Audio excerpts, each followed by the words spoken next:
In this module, we are going to talk about objects and classes. Python has many different kinds of data types: integers, floats, strings, lists, dictionaries, booleans. In Python, each is an object. Every object has the following: a type, internal representation, a set of functions called methods to interact with the data.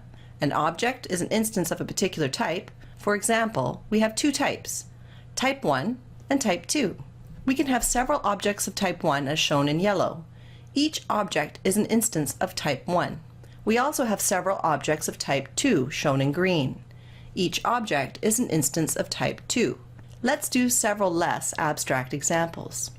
Every time we create an integer, we are creating an instance of type integer, or we are creating an integer object. In this case, we are creating 5 instances of type integer or 5 integer objects. Similarly, every time we create a list, we are creating an instance of type list, or we are creating a list object. In this case, we are creating 5 instances of type list or 5 list objects. We can find out the type of an object by using the type command. In this case, we have an object of type list. We have an object of type integer. We have an object of type string. Finally, we have an object of type dictionary. A class or type's methods are functions that every instance of that class or type provides. It's how you interact with the object. We have been using methods all this time, for example, on lists. Sorting is an example of a method that interacts with the data in the object. Consider the list ratings. The data is a series of numbers contained within the list.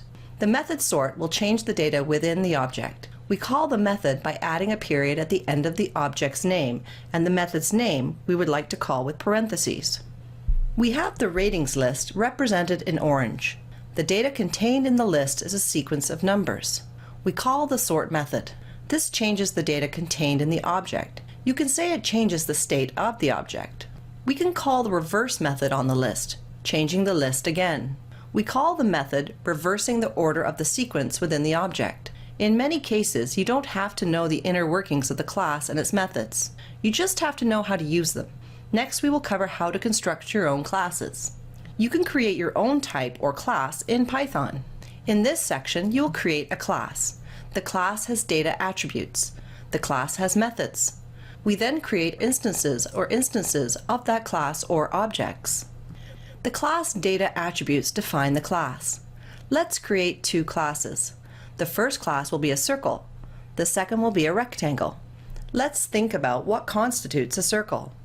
Examining this image, all we need is a radius to define a circle, and let's add color to make it easier to distinguish between different instances of the class later. Therefore, our class data attributes are radius and color. Similarly, examining the image in order to define a rectangle, we need the height and width. We will also add color to distinguish between instances later. Therefore, the data attributes are color, height, and width. To create the class circle, you will need to include the class definition. This tells Python you are creating your own class, the name of the class. For this course in parentheses, you will always place the term object. This is the parent of the class. For the class rectangle, we change the name of the class, but the rest is kept the same. Classes are outlines we have to set the attributes to create objects. We can create an object that is an instance of type circle. The color data attribute is red, and the data attribute radius is 4. We can also create a second object that is an instance of type circle. In this case, the color data attribute is green, and the data attribute radius is 2. We can also create an object that is an instance of type rectangle.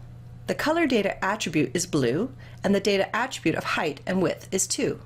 The second object is also an instance of type rectangle. In this case, the color data attribute is yellow, and the height is 1, and the width is 3. We now have different objects of class circle or type circle. We also have different objects of class rectangle or type rectangle. Let us continue building the circle class in Python. We define our class. We then initialize each instance of the class with data attributes, radius, and color using the class constructor. The function init is a constructor. It's a special function that tells Python you are making a new class. There are other special functions in Python to make more complex classes.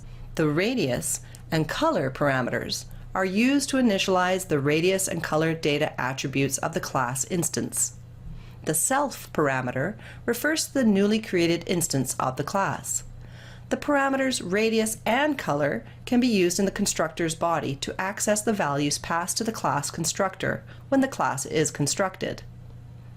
We can set the value of the radius and color data attributes to the values passed to the constructor method. Similarly, we can define the class rectangle in Python. The name of the class is different. This time, the class data attributes are color, height, and width. After we have created the class, in order to create an object of class circle, we introduce a variable. This will be the name of the object. We create the object by using the object constructor. The object constructor consists of the name of the class, as well as the parameters. These are the data attributes. When we create a circle object, we call the code like a function.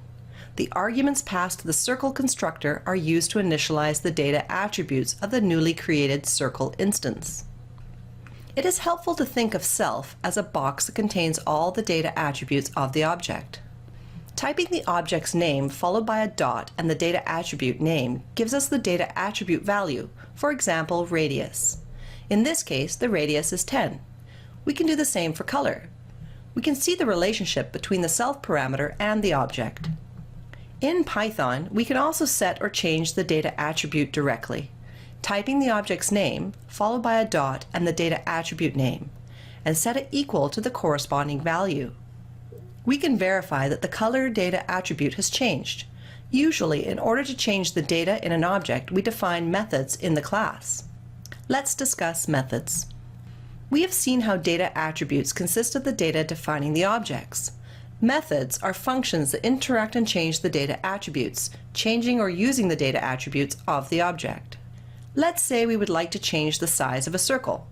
This involves changing the radius attribute. We add a method addRadius to the class circle. The method is a function that requires the self as well as other parameters. In this case, we are going to add a value to the radius. We denote that value as r. We are going to add r to the data attribute radius. Let's see how this part of the code works when we create an object and call the addRadius method. As before, we create an object with the object constructor. We pass two arguments to the constructor. The radius is set to 2 and the color is set to red. In the constructor's body, the data attributes are set. We can use the box analogy to see the current state of the object. We call the method by adding a dot followed by the method name in parentheses. In this case, the argument of the function is the amount we would like to add. We do not need to worry about the self parameter when calling the method. Just like with the constructor, Python will take care of that for us. In many cases, there may not be any parameters other than self specified in the method's definition, so we don't pass any arguments when calling the function. Internally, the method is called with a value of 8 and the proper self object. The method assigns a new value to self.radius. This changes the object, in particular the radius data attribute. When we call the addRadius method, this changes the object by changing the value of the radius data attribute. We can add default values to the parameters of a class's constructor. In the labs, we also create the method called drawCircle. See the lab for the implementation of drawCircle. In the labs, we can create a new object of type circle using the constructor. The color will be red and the radius will be 3. We can access the data attribute radius. We can access the attribute color. Finally, we can use the method drawCircle to draw the circle. Similarly, we can create a new object of type circle. We can access the data attribute of radius. We can access the data attribute color. We can use the method drawCircle to draw the circle. In summary, we have created an object of class circle called redCircle with a radius attribute of 3 and a color attribute of red. We also created an object of class circle called blueCircle with a radius attribute of 10 and a color attribute of blue. In the lab, we have a similar class for rectangle. We can create a new object of type rectangle using the constructor. We can access a data attribute of height. We can also access the data attribute of width. We can do the same for the data attribute of color. we can use the method drawRectangle to draw the rectangle. So we have a class, an object that is a realization or instantiation of that class. For example, we can create two objects of class circle or two objects of class rectangle. The dir function is useful for obtaining the list of data attributes and methods associated with a class. The object you're interested in is passed as an argument. The return value is a list of that object's data attributes.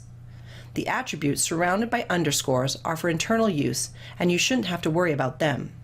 The regular-looking attributes are the ones you should concern yourself with. These are the object's methods and data attributes. There is a lot more you can do with objects in Python. Check python.org for more info.